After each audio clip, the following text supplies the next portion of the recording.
Probably, he's an ill golfer. Because it's terminal. He won't turn away from the game. He is a lead analyst for the MLS on Apple TV, formerly at ESPN. He was solo fourth in the American Century last year.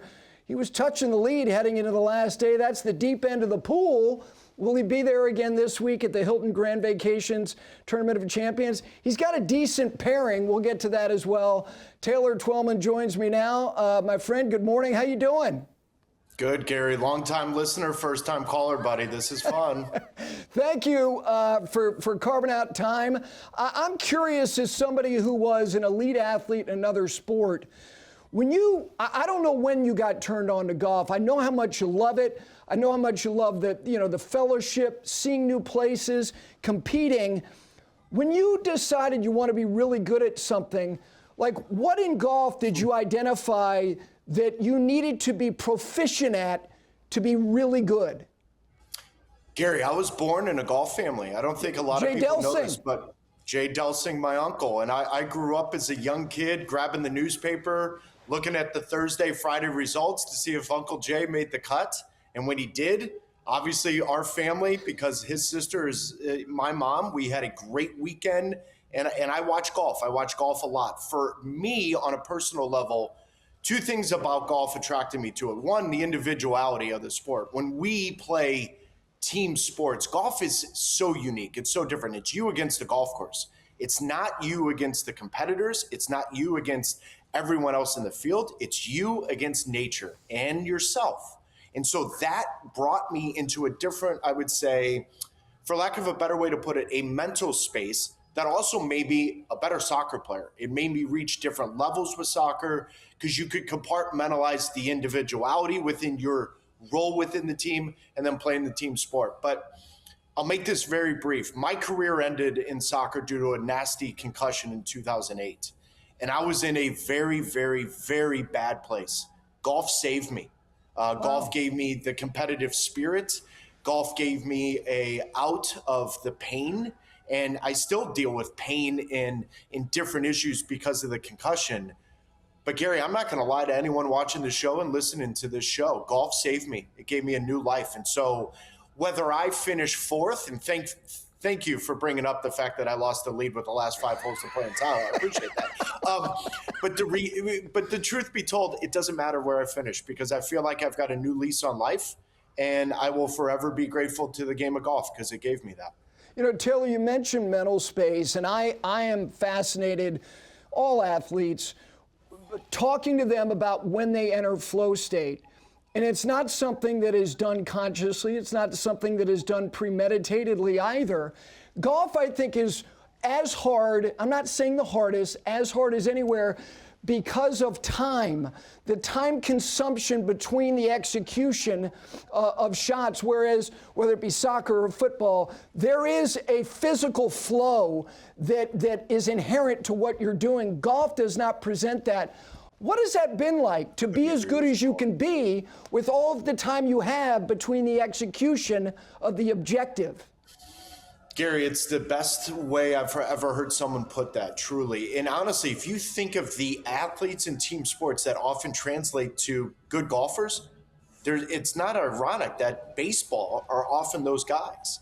And the reason why is exactly what you said. If you're playing hockey, if you're playing soccer, if you're playing football to an extent, basketball, you're constantly moving. You're letting your instincts take over, where then that state of flow in the way that you describe it, that puts you in a spot that you can succeed without really thinking.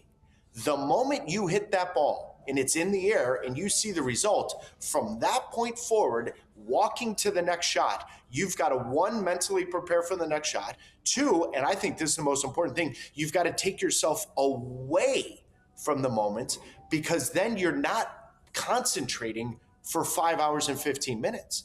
Because on the tour round, in this kind of golf that we're playing, you cannot concentrate at that level for 5 hours and 15 minutes, 5.5 hours. You just can't. And so you've got to find the balance on taking it away and then zoning in. And I think it's the 15 seconds before you hit a shot. That is where you've got to compartmentalize. You've got to zone out, take everything out of it. And I think baseball players do a real good job of that, especially pitchers, One, because they're only pitching every 5 days, and during their career, they can play for the other 4 days. But the other part is they know how to do this. And having the luxury of getting to know the Mark Mulders of the world, and now Marty Fish, who is an individual sport athlete, it's been a real joy for me, not only to make new friends, but also to see how they navigate the certain world. When I play golf with Joe Pavelski, it's very similar. He's a hockey guy. And so now we know the energies, we know how to react and how to take yourself out of that. So, Gary, it's a great way of putting how do you deal with concentrating and taking yourself away and then executing the shot in the moment. And I think the best thing that I can tell anyone out there listening is just hit and swing the best you can. Don't worry about the result. That will change how much, one, you enjoy golf, but two, you will improve more when you just concentrate on the movement versus what the scorecard says and what the end of the shot results in. You know, it's interesting you mentioned the time, and you're an elite analyst, Smoltz is too, and I was fascinated when John played in the U.S. Senior Open.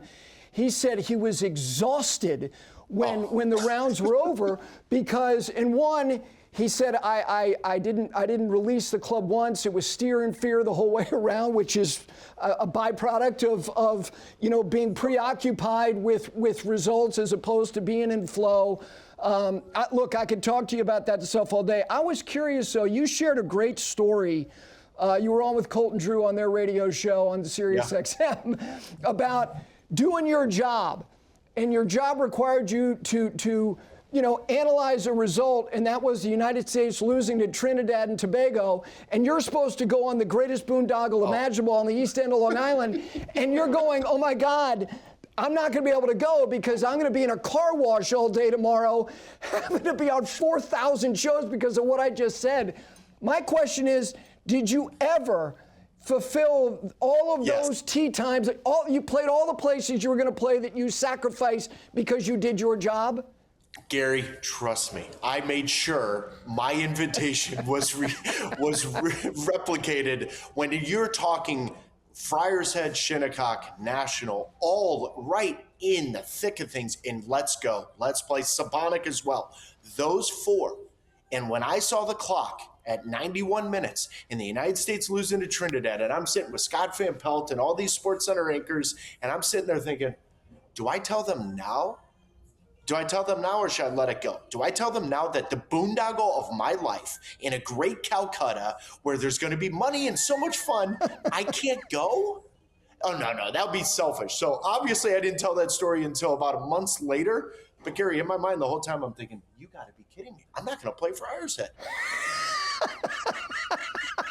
As the U.S. is losing a match that, you're thinking you can't lose this, and you're thinking I'm losing Friars Head. You don't understand. And I can't tell that story, Gary, to anyone else because that clip of what are we doing went around to 235 countries, and you know what I'm saying. No one would understand the first world problem that I had of not playing Friars Head the next day. All right, before I let you go, you're playing with the aforementioned Marty Fish. You're also playing with Gino Titicul, who's the best player in the world, who's coming off a fabulous year. When you get to play with some of the best players in the world, and you will this week, do you spend time looking at their on-course process? Yeah, but Gary, I was raised in a golf family. I'm also going to recognize that I am playing next to her, but this is her life. This is her livelihood. So I will get the hell out of the way and make sure she's great. But for the Hilton Grand Vacations, Aaron, Mackenzie, Brian, that group, to put me in that group, that's a gift. I feel like I'm a kid in a candy store. I will enjoy every second. I've done it with all the other girls that I've played with. They're badasses. Anyone that talks on social media that's a 1 to 2 handicap that says, I can compete with them, you're out of your mind. No chance in hell you can compete with any of these women on tour. So, Gary, like I told you at the beginning of this, I don't really care about my result because if you told me in my life at 45, I'll be playing with Gino and Marty on opening day, buddy, come on. Now listen, people are going to be watching it and going, who is that? Who's Taylor Twellman? And I'll be sitting there going, thank you. Thank you. Thank you. Thank you. It's a very good golf wave. I mean, you got the ultimate TV time this week. Listen, have fun. I know you will. Thank you for doing this. I look forward to doing it again for sure. Absolutely, Gary. Big fan. Thanks for having me. All right, there is Taylor Twellman again, lead analyst for the MLS.